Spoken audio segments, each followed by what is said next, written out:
স্বপ্নের বাইকই যেন কাল হলো রামু কলেজের ছাত্র তাওহিদের জীবনে। বাইক ছিল তার কাছে শখের সর্বোচ্চ।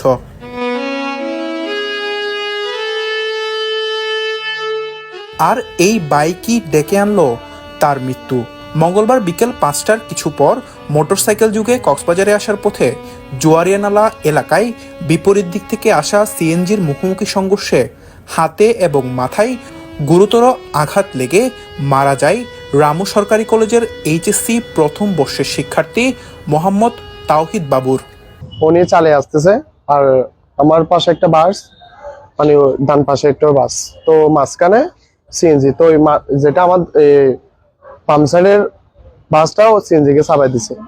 চাপা দেওয়ার ফলে ওই সিএনজিটা ওভারটেক করে মাঝখানে ঢুকাই দিছে। ঢুকা দেওয়ার ফলে আমার ফ্রেন্ড তাওহিদ চালে আসতেছে, মুখোমুখি ধাক্কা খেয়ে অ্যাক্সিডেন্ট করছে।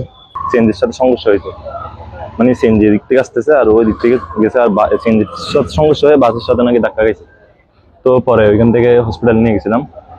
হসপিটালে নিয়ে যাওয়ার পর এখানে নিয়ে আসার পর বলছে মৃত্যু ঘোষণা করছে আর কি। তার মৃত্যুতে স্বজনদের আহাজারিতে ভারী হয়ে ওঠে আশপাশ।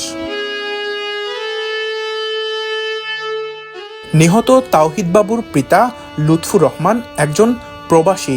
তারা দীর্ঘদিন ধরে কক্সবাজারের টেকপাড়া এলাকায় বসবাস করে আসছিল বলে জানা যায়।